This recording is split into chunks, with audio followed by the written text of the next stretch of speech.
Hello everyone, welcome you all. I hope you all are safe and doing well. आज हम इस video में बात करेंगे एससी बोस के बारे में। हम उनके हिस्ट्री के बारे में जानेंगे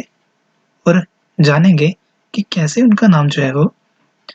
सुभाष चंद्र बोस से नेताजी सुभाष चंद्र बोस पड़ा। तो जैसा कि आप सब जानते ही हैं, 23 ऑफ जैन जो है वो एससी बोस के बर्थ एनिवर्सरी के तौर पे मनाया जाता है और गवर्नमेंट ऑफ इंडिया ने ये डिसाइड किया है कि 2021 से लेके आगे जितने भी 23 ऑफ जैन आएंगे उनको जो है वो पराक्रम दिवस के नाम पे जो है वो मनाया जाएगा। और इस पराक्रम दिवस को जो है वो एक छोटी सी ट्रिब्यूट के तौर पे जो है वो मनाया जाएगा नेताजी के। तो अगर सुभाष चंद्र बोस जी के बचपन की बात करें तो इनका जो जन्म है वो कटक में हुआ था, जो कि एक ब्रिटिश प्रेसिडेंसी था बंगाल में। लेकिन जो कटक है वो प्रेजेंटली जो है वो उड़ीसा का पार्ट है। तो जैसे कि आप इस पिक्चर में देख सकते हैं, सुभाष चंद्र बोस जी के जो है वो 16 सिबलिंग्स थे और 16 सिबलिंग्स में अगर आप यहाँ पे देख रहे होंगे तो नेताजी जो सुभाष चंद्र बोस हैं वो यहाँ पे खड़े हैं। तो जो इनकी बचपन की जो शिक्षा थी, जो जितनी इनकी अर्ली एजुकेशन हुई थी वो इनकी जो है वो कटक हुई थी। उसके बाद जो है वो काफ़ी अलग-अलग जगह पे ये मूव किए अपनी एजुकेशन के रिलेटेड और अपनी हायर एजुकेशन कंप्लीट करने के लिए जो है ये फॉरेन चले गए और ये चाहते थे कि इनका जो एडमिशन है वो कैम्ब्रिज यूनिवर्सिटी में हो जाए, लेकिन कुछ देरी के चलते जो है वो इनका एडमिशन वहाँ पे नहीं हो पाया। तो इनके जो दोस्त थे, करीबी दोस्त, उन्होंने जो है इनको वहाँ पे इनफॉर्मल एजुकेशन जो है वो वहाँ पे दिलाई, यानी कि इनको जो है वो वही पढ़ना है जो यूनिवर्सिटी में पढ़ाया जा रहा है, लेकिन एक इनफॉर्मल वे में वहाँ पे पढ़ना होगा। तो इन्होंने जो अपनी एजुकेशन थी वो फिलॉसफी और एक मेंटल हेल्थ पे जो है वो की थी। तो एक तरफ जो है इनकी वो स्टडीज चल रही थी और दूसरी तरफ इन्होंने जो है वो सिविल सर्विसेज की तैयारी भी जो शुरू कर दी थी। तो उस समय जो सिविल सर्विसेज थी उसको जो है वो आईसीएस के नाम से जाना जाता था, यानी कि इंडियन सिविल सर्विसेज, जो कि आज की जो सिविल सर्विसेज एग्जामिनेशन के तौर पे माना जाता है। तो उस समय जो ये एग्ज़ाम होता था सिविल सर्विसेज का, ये सिर्फ़ और सिर्फ़ लंदन में जो है वो होता था। और अपनी एजुकेशन पूरी करते ही सुभाष चंद्र बोस जो है वो लंदन चले गए अपना आईसीएस का इंटरव्यू देने के लिए। उस समय जो है एक चीज़ कंपल्सरी थी कि जो आईसीएस की एग्ज़ाम दे रहा है तो उसमें एक ये चीज़ होती थी, एग्ज़ाम देने के साथ-साथ उनको जो है एक फिज़िकल टेस्ट भी होता था और उस फिज़िकल टेस्ट में जो है वो यहाँ पे जो है वो हॉर्स राइडिंग कंपल्सरी थी। और जो जब एससी बोस जो है वो अपना इंटरव्यू देने गए तो इनको जो इनके चेयरमैन थे बोर्ड के, उन्होंने इनको कहा कि आप जो है वो किस लैंग्वेज में कंफर्टेबल हैं इंटरव्यू देने के लिए। और एससी बोस ने आगे से जो है वो हँस के जवाब दिया कि आप जिसमें कंफर्टेबल हो इंटरव्यू लेने के लिए। तो जब उन्होंने ये चीज़ सुनी कि एक इंडियन जो है वो हमारे साथ जो है वो ऐसे बात कर रहा है, तो उन्होंने जो है वो एक गुस्से में जो है वो एससी बोस से कहा कि अगर तुम्हें जर्मन आती है तो जर्मन में इंटरव्यू दो। उन्होंने ऐसे सिर्फ कह दिया। तो इत्तेफाक की बात ये थी कि एससी बोस को जो है वो जर्मन आती थी और एससी बोस का जो एक जर्मनी के साथ जो है वो अलग ही एक रिश्ता था। तो उसके बारे में जो है वो हम आगे बात करेंगे। लेकिन जब इन्होंने अपना इंटरव्यू जो इन्होंने अपना जर्मन में दिया, तो जो वहाँ पे इंटरव्यू पैनल था वो भी वहाँ पे हैरान रह गया। तो इसी के साथ-साथ जो है वो इनका रैंक वहाँ पे 4th रैंक आया था उस समय 1920s में। यहाँ पे आप देख सकते हैं एससी बोस को अपने फ्रेंड्स के साथ, और ये जो पिक्चर है ये 1920s की है, लंदन की। तो इसके साथ ही जब इनका आईसीएस क्वालीफाई हो गया तो उसके साथ ही अगर आपको पता होगा कि 1920 में ही जो है वो एक इंडिया में मूवमेंट स्टार्ट किया था गांधी जी ने। जब 1920 में जो मूवमेंट स्टार्ट हुआ था वो हुआ था नॉन कॉपरेशन मूवमेंट। तो उस नॉन कॉपरेशन मूवमेंट में क्या था, काफी लोगों ने जो है वो समर्थन किया था और इसके साथ-साथ जो है वो भारत को एक यूनाइट करने में इस मूवमेंट का काफ़ी एक इम्पोर्टेंट रोल था। लेकिन अनफॉर्च्यूनेटली ये मूवमेंट जो है वो एक एससी बोस के लिए एक देश प्रेम को जो है वो जगाने के लिए काफ़ी थी। और इस देश प्रेम ने जो है वो एससी बोस को मजबूर कर दिया आईसीएस छोड़ने पे। तो जब एससी बोस ने देखा कि मेरे देश में जो है वो ऐसी-ऐसी चीज़ें हो रही हैं और उसके साथ ही जो है वो एससी बोस ने जब देखा कि ब्रिटिशर्स का जो रवैया है वो भारतीयों के खिलाफ जो है वो और भी बुरा होता जा रहा है और ये नहीं चाहते थे कि जो एक एलियन गवर्नमेंट है उसके अंडर जो है ये सर्व करें।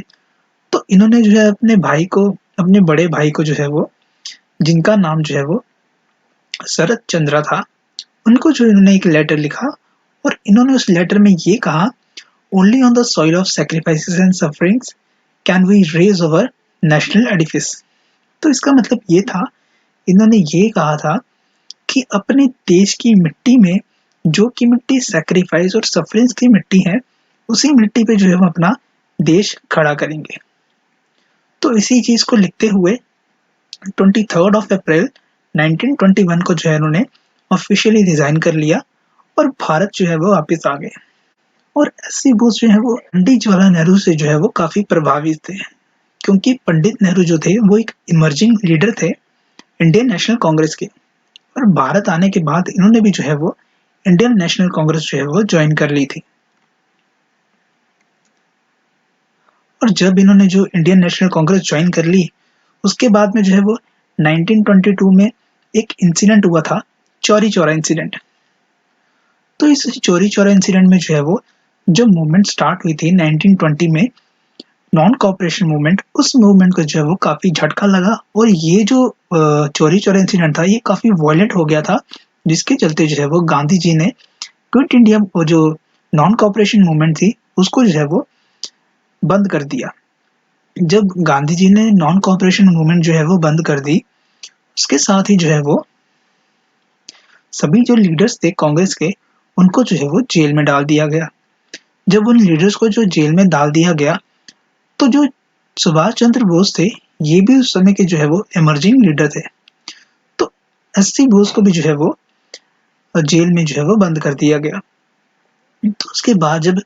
1926 में जो है वो ये रिहा हुए, जब ये रिहा हुए तो यहाँ पे इन्होंने जो है वो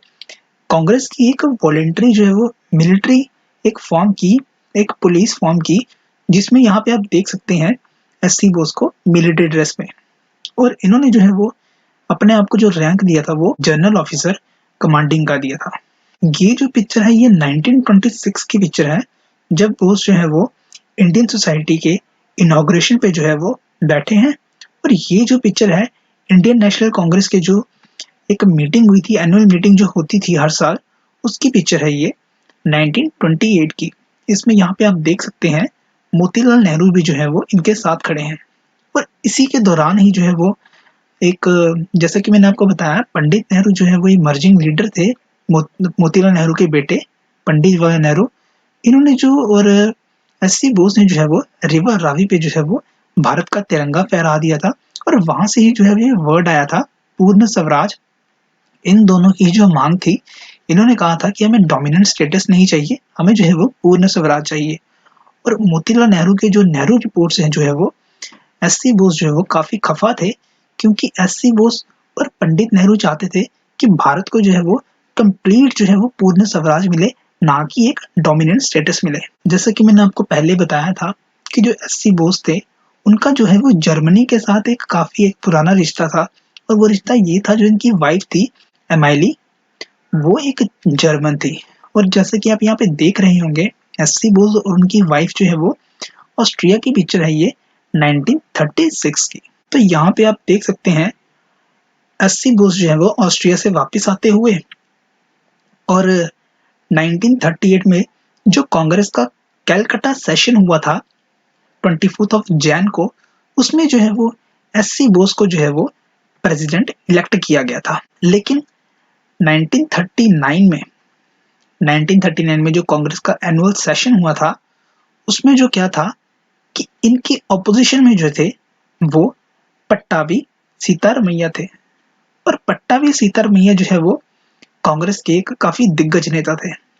तो उनका जो है यहाँ पे ऑपोज़िशन में वो खड़े थे और उनके साथ जो ऑपोज़िशन में खड़े थे उनके पट्टाभी सीतारमैया के वो थे एससी बोस और एससी बोस को जो है वो पूरी कांग्रेस सपोर्ट कर रही थी और गांधी जी जो है वो पट्टाभी सीतारमैया को सपोर्ट कर रहे थे। गांधी जी साथ में एससी बोस से थोड़े खफा थे, वो इसीलिए खफा थे क्योंकि गांधी जी नहीं चाहते थे कि एससी बोस जो है वो कोई आर्मी या कोई एक मिलिट्री जो है वो फॉर्म करे कांग्रेस की, क्योंकि गांधी जी जो है एक काफी शांत विचार के थे और एससी बोस जो है वो एक काफी रेवोल्यूशनरी जो है वो विचार के नेता थे और एससी बोस जो है वो रशियन रेवोल्यूशन से जो है वो काफी प्रभावित थे और 1939 में ही जो है वो एक त्रिपुरी क्राइसिस के नाम से जो है वो एक इंसिडेंट हुआ था। उसमें क्या हुआ, एससी बोस को जो है वो गांधी जी से थोड़े खफा थे, तो एससी बोस ने जो है वो उसी सिलसिले में चलते रिजाइन कर दिया और वापस चले गए बंगाल में। और बंगाल में वापस जाते ही उन्होंने जो है वो विद इन द कांग्रेस में ही जो है वो एक फॉरवर्ड ब्लॉक जो है वो फॉर्म किया और इससे क्या हुआ कि उन्होंने जो है वो 9 जुलाई को है जो वो एक रिटेलिएशन डे जो है वो घोषित कर दिया और इनके इसी रवैये से जो है वो कांग्रेस के बाकी नेता भी जो है वो इनसे खफा हो गए और इनको जो है वो कांग्रेस से जो है वो कुछ देर के लिए जो है वो रस्टिकेट कर दिया गया। लेकिन इन्होंने जो है वो कांग्रेस से जो रिजाइन तो कर दिया, इनको जो निकाल दिया, लेकिन रस्टिकेशन के चलते भी जो है इन्होंने जो है वो अपनी मूवमेंट्स शुरू रखी और इसी मूवमेंट्स के चलते जो है वो इनको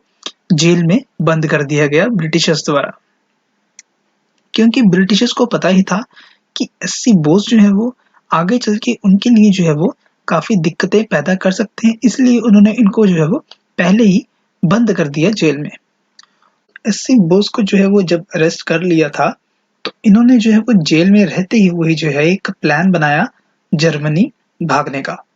तो इनको जो जब जिन्होंने मदद की थी इनकी, उन्होंने इनको जो कहा था आपको जो है वो अफगानिस्तान और सोवियत यूनियन के रास्ते से होते हुए आपको जो है वो जर्मनी ले जाया जाएगा। और जब इन्होंने जर्मनी जाने का प्लान बनाया था